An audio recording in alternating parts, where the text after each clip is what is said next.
조갑제 TV 시청자 여러분 안녕하십니까. 2025년 5월 20일 오전 11시 50분입니다.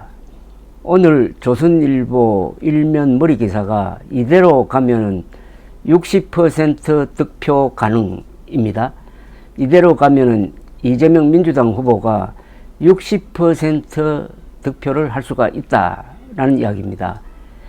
그 말은 김문수 후보는 한 35% 내외의 득표를 한다는 이야기입니다. 그러면 그 격차가 20%포인트를 넘는 것이고 이것은 600만 표 차 이상이 된다는 겁니다.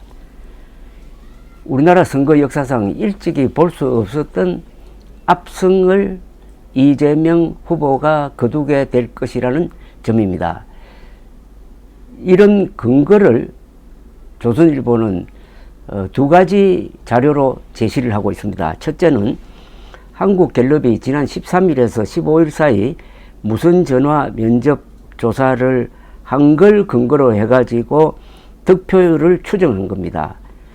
거기에 따르면 민주당 이재명 후보는 약 57% 득표, 국민의힘 김문수 후보는 약 33% 득표, 개혁신당 이준석 후보는 약 9% 득표입니다. 57대 33, 57대 33, 즉 24%포인트 격차입니다. 이게 600만 표 이상입니다. 그리고 또 다른 자료를 하나 제시를 했습니다. 입소스라는 상당히 신뢰성이 있는 여론조사 기관이 한국경제 의뢰를 받아서 지난 16일에서 17일 사이 무선 전화 면접 조사를 했는데 이 자료를 근거로 최종 득표율을 추정하면은 이재명 약 57%, 국민의힘 약 36%, 이준석 약 8%가 됩니다. 여기서도 이재명 57%, 김문수 36%, 그 차이는 21%포인트 차이고 역시 표로 환산하면 600만 표 차이 이상으로 이재명 후보가 압승한다는 겁니다. 한국갤럽 입소스는 우리나라 여러 여론조사 기관 중에서 그 실력이 말하자면 탑 클래스입니다. 이 상당히 믿을만 하다는 이야기인데 이걸 조금 뭉뚱그려 가지고 60%까지 올라갈 수 있다, 이렇게 전망을 해 놓았습니다. 보수층의 투표율이 낮아질 것입니다. 특히 김문수 후보가 사전투표하면 안 된다는 그런 부정선거 음모론 편에 서 있어 가지고 오는 29일 30일에 사전투표 안 해야 되는지 해야 되는지 입장을 지금 정리하지 못하고 있습니다. 어차피 찍어봤자 이재명 당선이 확실하다, 안 나가겠다는 사람이 많아지면은 이게 60% 이재명 득표도 가능하다 하는 이런 이야기죠. 반대로 이른바 진보층 민주당 이재명 지지 세력은 지금 상당히 고무되어 있으니까 즐거운 마음으로 사전투표부터 본투표까지 참여하게 될 것이다. 이 투표율이 상당히 중요합니다. 참고로 지난 2022년 3월 9일 대선 때는 투표율이 77%였습니다. 그때 투표한 사람들이 약 3,300만 명이었습니다. 그러면은 조선일보의 이 제목을 한번 분석할 필요가 있습니다. 이재명 후보가 약 60% 득표를 하도록 만든 사람은 누구냐? 첫째가 윤석열이죠.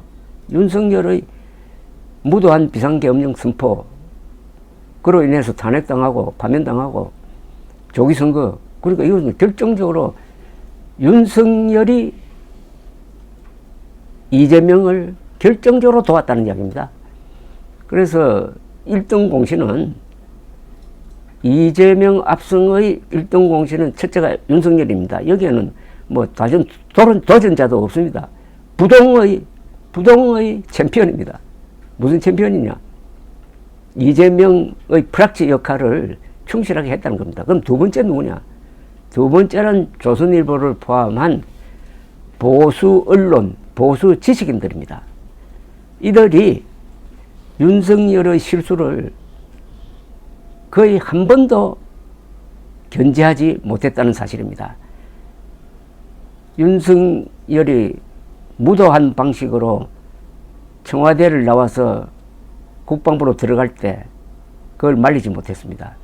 무도한 방식으로 1등 공신 이준석 대표를 몰아낼 때도 말리지 않고 오히려 박수를 쳤습니다. 무도한 방식으로 의과대학 정원을 2,000명 늘리는 파격적인, 아니 파괴적인 발표를 해가지고 의료 대란을 일으켰을 때도 윤석열을 견제하지 못했습니다. 비상계엄령 때도 윤석열을 견제하지 못했습니다. 그리고 윤석열과 한몸이 되어가지고 광장과 거리에서 음모론자들과 뒹굴었습니다. 부정선거 음모론을 끊지 못했습니다. 부정선거 음모론이 사실이 아닌 걸 알면서도 그것은 거짓말이라고 말할 용기가 없어가지고 부정선거 음모론이 한국의 보수 세력을 분열시키는 걸 방조했습니다. 바로 국민의힘과 한국의 보수 언론이 한 덩어리가 돼가지고 오늘날 이재명 60% 압승 구도를 만든 겁니다. 근데 여기에 대한 반성은 일체하지 않고 있습니다. 동아일보만 빼고 조선일보, 문화일보 등 거의 모든 보수 진영 언론이 윤석열의 파멸의 공범자였다. 그럼 그건 결과적으로 이재명 후보 압승의 공로자였다. 이렇게 되는 거죠.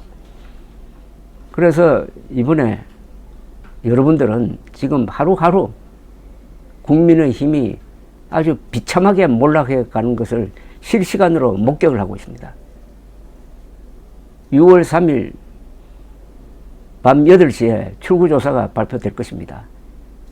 개표 방송은 보나만 합니다. 그 다음 날에 새 대통령이 바로 취임을 합니다. 이재명 시대가 열린다는 이야기죠. 그때 나라를 걱정하는 진짜 보수 세력은 뭘 할 거냐. 이제 이 남은 기간에 가짜 보수와 진짜 보수를 확연하게 갈라야 합니다. 그 기준, 가장 중요한 기준은 부정선거 음모론입니다. 부정선거 음모론을 믿거나 비호하는 자들은 앞으로 이 공적 활동을 못하게 해야 합니다. 국회의원도 못하게 하고 글도 쓰지 못하게 해야 합니다. 그들과 완전히 손절을 해야 됩니다. 그들을 밟고 다시 일어서야 보수 재기가 가능할 겁니다. 다행히 이준석, 한동훈 두 사람이 계엄에 반대하고 부정선거 음모론에 반대하고 탄핵에 찬성했던 사람이 그나마 보수의 구명정으로 남아있는 게 불행 중 다행이라면 다행이 되겠습니다. 한 시대가 끝장나고 있습니다. 그리고 새로운 시대가 열리려고 합니다. 이것은 대한민국 민주주의의 승리입니다. 비상계엄령 선포로 빚어진 이런 국가 혼란을 그래도 한 사람도 죽지 않고 총 쏘지 않고 이렇게 헌법재판소에 의해서 그리고 공정한 선거를 통해서 그런 문제가 해결되고 수습되고 새로운 정부를 구성하도록 하고 있으니까 한국의 민주주의는 문제 해결 능력이 있습니다. 민주주의는 실수를 견디는 제도라고 합니다.